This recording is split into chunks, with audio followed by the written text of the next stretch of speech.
go on without me. I'll catch up, I promise.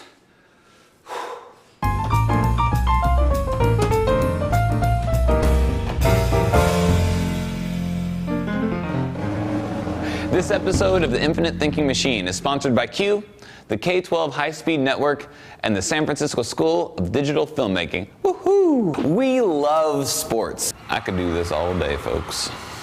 Especially the excitement and drama of the Olympics. Lightning Bolt, the Flying Squirrel, and the Baltimore Bullet were amazing to watch and hopefully inspire the young and not so young. Anybody out for a marathon? To push their minds and bodies to new heights. So here are some of our favorite innovations that give your mind and body an Olympic-sized workout. On your marks, get set, go. 150 pounds of sugar. That's how much sugar kids consume in 1 year. At the same time, PE and fitness programs in our schools are being cut. That's crazy. Luckily, we have teachers like Kara Lovin trying to get us back on track. 10 years ago, Kara started the 100-Mile Club, which helps provide daily physical activities for kids in non-threatening, supportive, and inclusive environments, challenging them to do their personal best. T-shirts and other swag are given out at major milestones as kids try to run 100 miles in one school year. The program incorporates the philosophies of John Wooden's Pyramid of Success, and it's got some big awards over the years.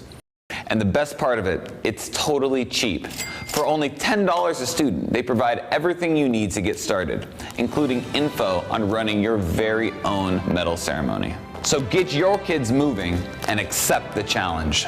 If you're one of the millions of people who join fantasy football leagues, you probably pore over pages and pages of stats each week to pick your players and follow your teams. So it's not hard to imagine that kids love doing the same. Who's the Oracle? He's a fantasy football genius, okay? No wife, no job, just pure football knowledge. That's the idea behind Fantasy Football Math, a program created by Dan Flockhart, who first used it to motivate his middle school math students. The program spawned a series of books to help any teacher do the same with football, basketball, soccer, or baseball stats. Tracing back to ancient Greece, there has always been a strong connection between athletic performance and science. Recently, this has been popularized by the Emmy Award-winning ESPN show, conveniently named Sports Science. This show features topics such as the physics of football, fuel conservation strategies used in NASCAR, and how X Games superstars can get so much air. Even King James, or is it Professor James, has gotten into the act. He was the subject of an ABC Sports Science segment and even made an appearance in a math lesson on the Khan Academy. So how can you bring sports science into your classroom? Check out the examples from the San Francisco Exploratorium. It has tons of activities and other interesting ideas for students and teachers to explore. Integrating sports into the curriculum is great, but what about taking the academics onto the field? That's the idea behind the sports medicine program at Northgate High.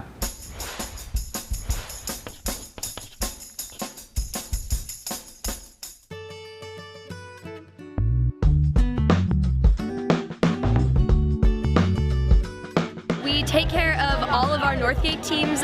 We cover practices as well as games. We run rehab, we do cuts, and we're also prepared to run out onto the field in case an athlete goes down during the game. So this is my slinger. I have a pen light which we use on conscious evals if someone gets hit in the head. And then inside, got some more tape, some elasticon, basically anything I'll need during the course of a game. We're just ready to go so that we can get the players out as fast as possible. Whenever athletes go down, it's always kind of the same feeling. Is this a neck injury or is it just like a hurt ankle? Like, what are we gonna do? Every time an athlete moves, I can tell you what muscles those are. Anytime an athlete comes off, the way they're limping, they're holding their arm, I can already figure out like what injury that is happening, so I can start thinking out how to get them better. We've had multiple dislocated knees. I'd like to put one back in personally, but I mean, haven't gotten there yet. Last week we had an athlete take a hard hit against one of our wide receivers and went down, and we had to turn him. And when you do an unconscious turn, you turn the athlete over and make sure you're not moving their neck in case they have a neck injury. He turned out to be okay, but it was pretty exciting. Say today we talked about ACL injuries. Say today we learned how to do a various special tests for an anterior cruciate ligament like the Lockmans. Well, today tonight, they're able to actually do that test or see that test performed.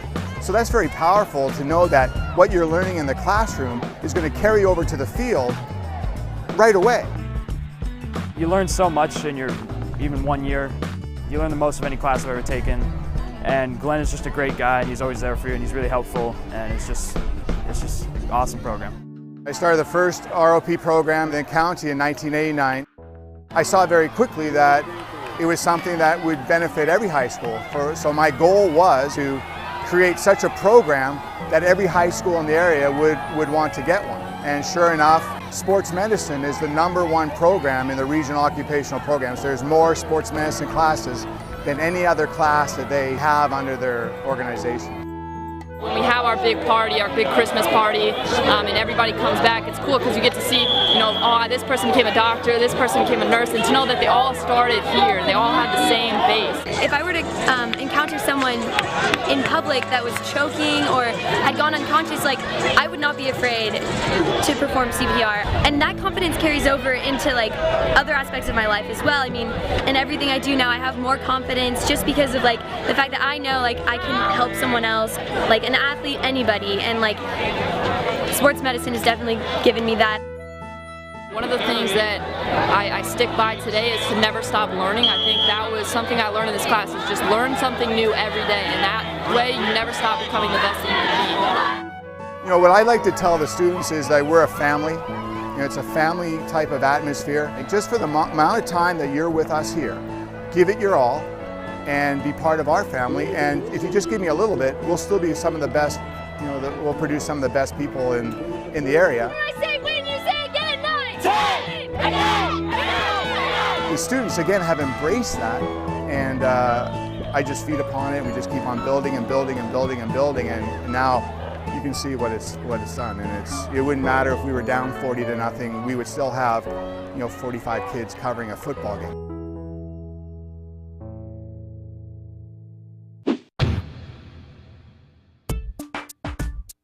Integrating sports in the classroom is a great way to hook students, but it's also a great way to build character. As a coach and former English teacher, John Wooden said, "What you are as a person is far more important than what you are as a basketball player."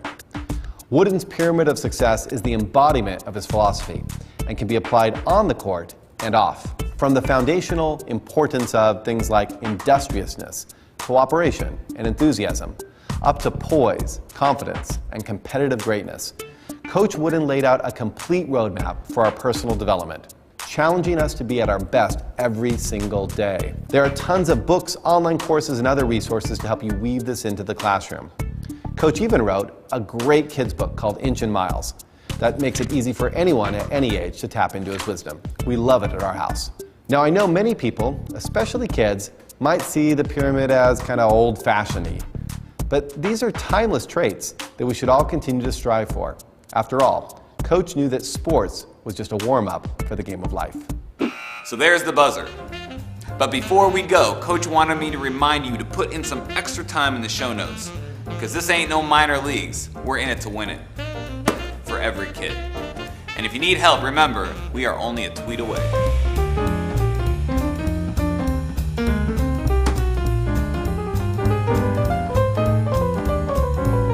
I am the infinite thinking machine. We are the infinite thinking machine. You are the infinite thinking machine.